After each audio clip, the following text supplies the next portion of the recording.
Մարտի 19-ին Ստամբուլի քաղաքապետ Էքրեմ Իմամօղլուի կալանավորումից հետո Թուրքիայում հակակառավարական ակցիաները չեն դադարում։ Ստամբուլում զանգվածային ցույցեր են տեղի ունեցել, քաղաքացիները պահանջում են ազատ արձակել Իմամօղլուին եւ բերման ենթարկված ընդդիմադիր այլ պաշտոնյաների։ Ժողովրդի հանրապետական կուսակցության առաջնորդ Օզգյուր Օզելը նախազգուշացրել է կանգ չեն առնելու մինչև արդյունքի չհասնեն։ Հիշեցնենք, որ Իմամօղլուն մեղադրվում է կոռուպցիայի, փողերի լվացման եւ ահաբեկչության հետ կապ ունենալու համար։ Ընդդիմության համոզմամբ Էքրեմ Իմամօղլուի դեմ հարուցված գործը քաղաքական դրդապատճառներ ունի, քանի որ նա համարվում է առաջիկա ընտրություններում Ռեջեփ Էրդողանի հիմնական մրցակիցը։ Միջազգային հանրությունը դատապարտել է Իմամօղլուի կալանավորումը, այն անվանելով հակաժողովրդավարական քայլ։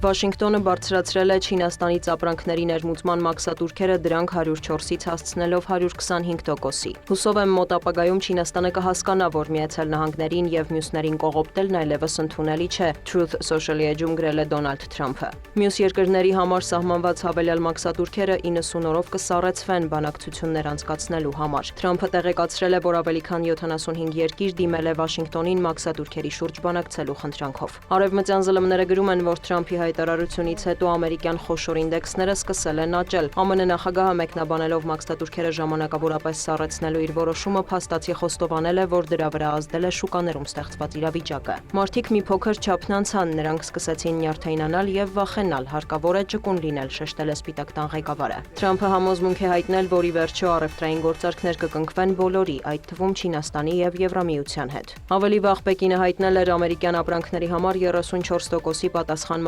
մաքսատուրքեր սահմանելու մասին, որին ի պատասխան ամերիկյան կողմը կրկին բարձրացրել էր մաքսատուրքերը։ Երեկ էլ Չինաստանի ֆինանսների նախարարությունը հայտարարել է ամերիկյան ապրանքների համար մաքսատուրքերը 84%-ի հասցնելու մասին։ Դրանք պետք է ուժի մեջ մտնեն այսօր։ Միևնույն ժամանակ Եվրահանձնաժողովի նախագահը հայտարարել է, որ ամերիկյան մաքսատուրքերը սառեցնելու Թրամփի որոշմանն ի պատասխան Եվրամիությունը հետաձգում է Միացյալ Նահանգների դեմ նախատեսված եվրոպական սահմանափակումները, նույնպես 90 օրով։ Ուրսուլա ֆոն դեր Լայենը նշել է, առաջնահերթությունը տալիս են բանակցություններին։ Եվրամիության պատասխան 10-ից 25%-ի մաքսատուրքերը պետք է ուժի մեջ մտնեին ապրիլի 15-ին։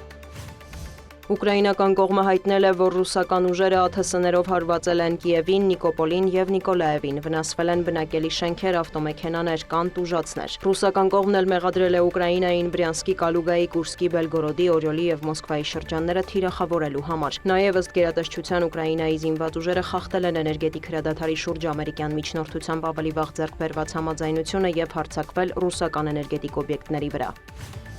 Կրեմլի խոսնակը հերքել է Չինաստանը ռուս-ուկրաինական հակամարտության մեջ ներքաշելու համար Մոսկվային Կիևի ներկայացրած մեղադրանքները։ Դմիտրի Պեսկովն ընդգծել է, որ Պեկինը հավասարակշռված քաղաքականություն է վարում։ Ավելի վաղ Վոլոդիմիր Զելենսկին հայտնել էր, որ Դոնեցկի շրջանում Ուկրաինայի զինված ուժերը գերի են վերցրել չինացի 2 զինվորականի, որոնք կռվել են Ռուսաստանի կողմից։ Նրա խոսքով Ռուսաստանի զինված ուժերի կազմում Ուկրաինայի դեմ առնվազն 155 չինացի է կռվում։ Զելենսկին հավելել է, որ ռուսական կողմը Չինաստանի քաղաքացիներին հավաքագրում է հիմնականում TikTok-ի միջոցով։ Չինաստանի ԱԳՆ-ն արձագանքելով Կիևից հնչող հայտարարություններին հավատացրել է, Պեկինը զինվորականներ չի ուղարկել ռուս-ուկրաինական պատերազմին մասնակցելու համար։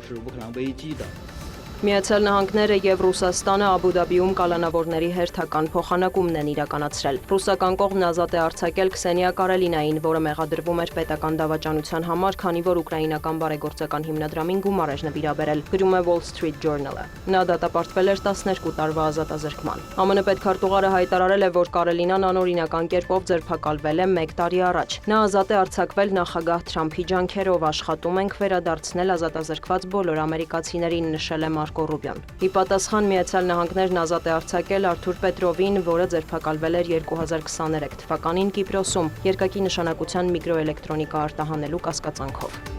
Դիանա Գասպարյան, լուրեր։